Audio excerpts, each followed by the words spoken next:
नमस्कार, आप देख रहे हैं नेक्स्ट 9 न्यूज़ में हूं आपके साथ दीपक गुप्ता। सत्ता के खेल के खास प्रोग्राम में चर्चा करना चाहेंगे सचिन पायलट से जुड़े तमाम मुद्दों को लेकर। कांग्रेस पार्टी ने जिस तरीके से अपने ही अंतर्किले को लेकर अभी तक चुप्पी साधी हुई है, उसी की वजह से अफरा तफरी मची है राजस्थान में, खासकर कांग्रेस पार्टी में ही। और इससे नुकसान कांग्रेस पार्टी को ही होना तय है, क्योंकि सचिन पायलट चुनावी साल में अगर पिछले साल के मुद्दे उठा रहे हैं, वो भी कांग्रेस पार्टी के लिए और कांग्रेस पार्टी के खिलाफ, तो जरूर यहाँ पर पायलट का कुछ अलग ही मकसद नजर आ रहा है। सवाल यह है कि अगर पायलट इस्तीफा देने की सोच रहे हैं, जैसा कि हमारा खास मुद्दा पायलट के इस्तीफे से ही जुड़ा है, तो आखिर उसके पीछे की कारण क्या है।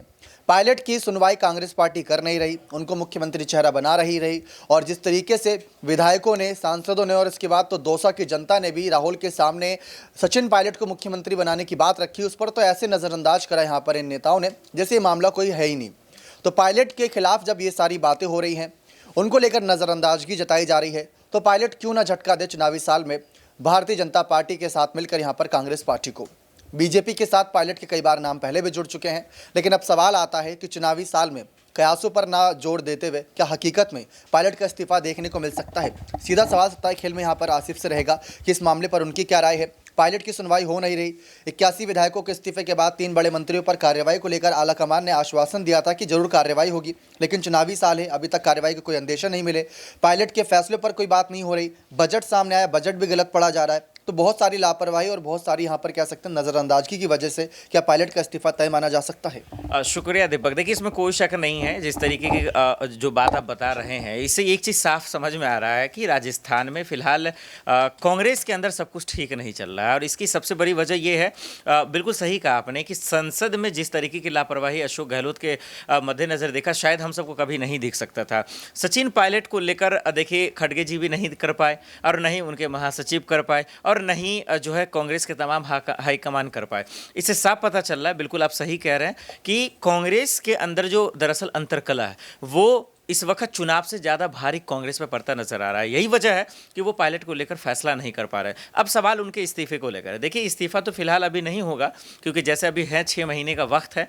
जैसे जैसे चुनाव के दिन नज़दीक आएंगे और अगर नहीं कर पाती है कांग्रेस फैसला, क्योंकि वो इस चक्कर में है कि गहलोत भी खुश रहें और पायलट भी खुश रहे, और जब तक हम कांग्रेस को जिता दें, लेकिन ये होने वाला नहीं है, क्योंकि ये दोनों आपस में ही लड़ते रहेंगे। और जैसे जैसे दिन करीब आएंगे और अगर फैसला सीएम के चेहरे को लेकर नहीं होता, तब ये कहना लाजमी होगा कि वो इस्तीफा दे सकते हैं और किसी अन्य पार्टी की तरफ रुख कर सकते हैं। लेकिन फिलहाल अभी इसी चुप्पी ये बताती है कि अंदर में कुछ न कुछ जो है बड़ा खेला चल रहा है। बड़ा खेला चल रहा है। इसको लेकर सचिन पायलट ने भी बात साफ कर दी है कि आला कमान को भी इस पर जल्द से जल्द फैसला लेना चाहिए, वरना चुनाव से पहले खेला वो कर देंगे। यहाँ पर हमारे साथ ऋतिक मौजूद है, उनसे जानना चाहेंगे पायलट के साथ जो कुछ भी हो रहा है। पायलट ने मेहनत करी, चुनाव जिताया, डिप्टी सीएम बने, प्रदेश अध्यक्ष बने, तो सभी पदों से उन्होंने इस्तीफा दिया, अब सिर्फ एक विधायक के तौर पर हैं।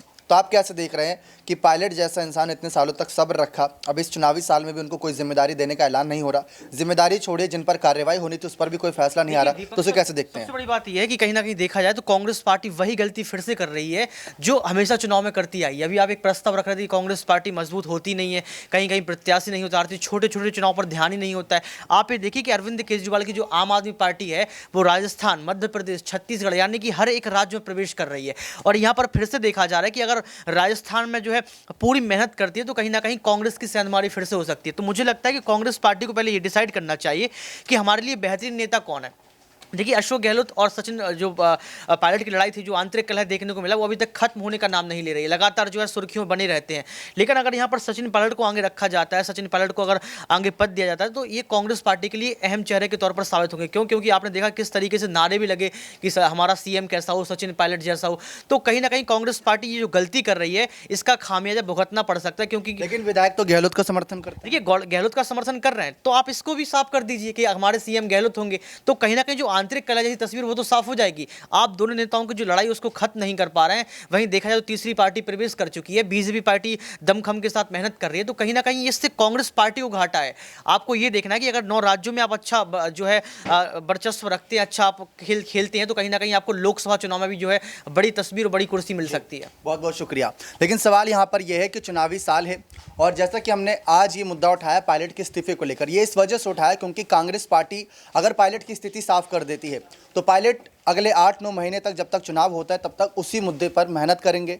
और अगर ऐसा नहीं होता है तो हनुमान बेनीवाल का बड़ा ऑफर था, खुद की पार्टी बनाओ, हमारे साथ आओ, और उसमें पार्टी बनाने में, चुनाव चिन्ह अपना बनाने में काफ़ी वक्त जाता और वो 8 से 9 महीने में वक्त आराम से मिल जाएगा। तो उसी पर सवाल था। लेकिन जिस तरीके से खड़गे ने भी चुप्पी साधे रखी है, सोनिया गांधी के समय से ये चुप्पी है। सोनिया गांधी अध्यक्ष पद से हटी, खड़गे आए, उम्मीद के साथ आए थे, लेकिन उम्मीदों पर पानी फिर गया। तो अब यहाँ पर सवाल ये है कि पायलट के सामने 8 से 9 महीने का वक्त बचा है, और इस वक्त का इस्तेमाल पायलट कैसे करते हैं अगर कांग्रेस पार्टी उनके लिए कोई फैसला नहीं लेती। ये सवाल प्रांशी से रहेगा कि उनकी क्या राय है इस मामले पर, कि पायलट अपने लिए और अपने बड़े पदों के लिए क्या कदम उठा सकते हैं। फिलहाल देखा जाए तो सचिन पायलट को लेकर जो फैसले सामने आए हैं उन पर अगर रुख किया जाए तो अटकलें यही तेज हैं कि कहीं ना कहीं सचिन पायलट बगावत कर सकते हैं। कांग्रेस के जो कुछ नेता हैं उनका यही कहना रहा है कि कहीं ना कहीं सचिन पायलट अपनी पार्टी का गठन कर सकते हैं, या फिर देखा जाए तो वह बीजेपी या फिर आम आदमी की पार्टी की तरफ उनका रुख हो सकता है। ये ऑप्शंस हैं उनके लिए। लेकिन दूसरी ही तरफ देखा जाए तो पायलट समर्थकों का ये मानना है कि 8 महीने के लिए उन्हें सीएम बना दिया जाए, जो महीने बाकी रह गए हैं विधानसभा चुनाव में। यदि यहाँ पर जो बचा हुआ समय है उसमें उन्हें सीएम बना दिया जाता है तो फीडबैक भी लिया जा सकता है, जिससे कि यहाँ पर यह दावा साफ हो जाएगा कि मल्लिकार्जुन खड़गे और सोनिया गांधी इस पर जल्द से जल्द फैसला ले लेंगे। फिलहाल देखा जाए दीपक, हमें उस चीज का इंतजार करना होगा क्योंकि केसी वेणुगोपाल से उन्होंने मुलाकात की है और सचिन पायलट की उस मुलाकात को लेकर मल्लिकार्जुन खड़गे को भी जानकारी दे दी गई है। तो मल्लिकार्जुन खड़गे जल्द ही सोनिया गांधी से मुलाकात करेंगे और इस मुलाकात के बीच इस पर अहम चर्चा हो सकती है। तो फिलहाल देखा जाए सचिन पायलट को लेकर यह भी दावा किया गया है कि 17 फरवरी से वह राज्य में एक बार फिर से एक्टिव होंगे। दूसरी ही तरफ 24 से 26 फरवरी के बीच राष्ट्रीय अधिवेशन होगा रायपुर में और वहां पर शायद खड़गे वहां पर अपना अहम फैसला सुना सकते हैं। तो हमें अब देखा जाए तो वहां पर उस चीज का इंतजार करना होगा और साथ ही साथ होली के त्योहार को लेकर यहां पर एक बार फिर से मामला टाला भी जा सकता है। बजट जो आया उसमें राहुल ने गहलोत की तारीफ करी, खड़गे ने गहलोत की तारीफ करी, सोनिया ने गहलोत की तारीफ करी, तो हर कोई गहलोत की तारीफ कर रहा है। गहलोत ने खुद भी कह दिया कि मेरी नजर तो मछली की आग पर है, किसी और पर नजर नहीं है। तो पायलट को एक बार फिर से नजरअंदाज किया जा रहा है। तो इस्तीफे को लेकर आप कैसे देख रहे हैं कि उनके सामने अपॉर्चुनिटी काफ़ी, आम आदमी पार्टी है, खुद की पार्टी है, बीजेपी की तरफ से भी खुला ऑफर है, बीजेपी सीएम चेहरे की तलाश में है, कहीं बीजेपी का ऑफर ठुकराने में देरी कर दे तो बीजेपी सीएम चेहरा अनाउंस कर दे, वहां पर भी एक दिक्कत है। तो आप इसको कैसे देख रहे हैं कि पायलट इन सब फैसलों के बाद फैसले लिए ही जा रहे हैं लेकिन उनके समर्थन में कुछ नहीं है। देखिए, फिलहाल देखा जाए इस्तीफे को लेकर पायलट और पायलट समर्थकों की तरफ से ऐसी कोई भी यहाँ पर प्रतिक्रिया सुनने को नहीं मिली है। लेकिन अगर बात यहाँ पर बीजेपी की है तो बीजेपी से प्रदेश अध्यक्ष सतीश पूनिया ने यह साफ कर दिया है कि अगर सचिन पायलट को क्या वाकई में वह बीजेपी में शामिल करना चाहते हैं तो उनका कहना यही रहा है कि सचिन पायलट जैसे ऐसे कई युवा नेता बीजेपी में है तो सचिन पायलट की उन्हें जरूरत ही नहीं। तो बीजेपी की तरफ से यह साफ हो चुका है क्योंकि गजेंद्र सिंह शेखावत और वसुंधरा राजे का नाम है, साथ ही साथ दिया कुमारी भी चर्चा में आ गई हैं। तो अब देखा जाए सचिन पायलट के लिए बीजेपी की तरफ से तो कोई प्रस्ताव नहीं आ सकता। लेकिन दूसरी ही तरफ यहाँ पर सचिन पायलट को लेकर यह भी दावा किया गया कि कहीं ना कहीं वह इस्तीफा दे सकते हैं। लेकिन फिलहाल देखा जाए तो ये अभी ये साफ नहीं हुआ कि सचिन पायलट वाकई में इस्तीफा देंगे। मुझे लगता है कि कहीं ना कहीं सचिन पायलट को लेकर महासचिव बनाने की मांग की जा रही है, तो जरूर मुख्यमंत्री, महासचिव या फिर प्रदेश अध्यक्ष में से कोई एक पद उन्हें मिल सकता है। बहुत बहुत शुक्रिया। एक आखिरी राय यहाँ पर अबरार से आना चाहें कम शब्दों में कि पायलट अपने हक के लिए कैसी लड़ाई लड़ेंगे। अब साल की शुरुआत उन्होंने बेहतरीन करी, पीएम मोदी से पहले दे लिया उन्होंने शुरू कर दी। अभी हाल ही में उन्होंने बयान दिया कि पीएम मोदी एक तरफ से काफ़ी तेज तर्रार नेता हैं और एक्टिव हो चुके हैं, तो हमें भी एक्टिव हो जाना चाहिए, हमें फैसले लेने चाहिए। तो आप इसको कैसे देख रहे हैं कि पायलट एक तरफ पीएम मोदी की तारीफ भी कर रहे हैं कहीं ना कहीं दबी जबान में, दूसरी तरफ कांग्रेस पर निशाना साध रहे हैं, तो अपने हक के लिए क्या लड़ाई लड़ेंगे वो? देखिए, सचिन पायलट को जिस तरीके से जो है राजस्थान की सियासत में लगातार नज़रअंदाज किया जा रहा है, तो वो तमाम बातों को समझ रहे हैं क्योंकि पार्टी इस वक्त वोट बैंक के लिहाज से इस समय जो है फैसले ले रही है। अशोक गहलोत के साथ ओबीसी वर्ग का एक बड़ा वोट है, एक बड़ा तबका है, और जाहिर सी बात है कि सचिन पायलट कहीं ना कहीं अपने लिए एक सेफ जोन ढूंढ रहे हैं। और बीजेपी इस तरीके के खेल में हमेशा माहिर रही है। जैसे उन्होंने ज्योतिरादित्य सिंधिया को बीजेपी में आने पर मजबूर कर दिया, ठीक उसी तरीके से हो सकता है कि सचिन पायलट के साथ भी कोई बड़ा खेल हो जाए और कांग्रेस पार्टी सत्ता में आने के बारे में जो तमाम एक तरीके से उम्मीदें लगाई बैठी है वो टूटती नजर आए। जी, बहुत बहुत शुक्रिया। तो ये हमारे सारे सहयोगी एक राय थी जिससे एक निष्कर्ष ये निकलता है कि अगर कांग्रेस पार्टी उन्हें कोई पद दे देती है तो बहुत अच्छी बात है, और अगर नहीं देती है तो पायलट पहले ही बगावती सुर दिखा चुके हैं, दोबारा उनको वो सुर दिखाने में कोई दिक्कत नहीं होगी। तो पायलट अपने हक के लिए लड़ाई लड़ते हुए नजर आएंगे। युवा हैं, अगर अभी नहीं लड़ेंगे तो बाद में उम्र के साथ साथ वक्त बीतेगा, और जब वक्त बीतेगा तो उस जोश और जज्बे के साथ जनता के बीच नहीं उतर पाएंगे।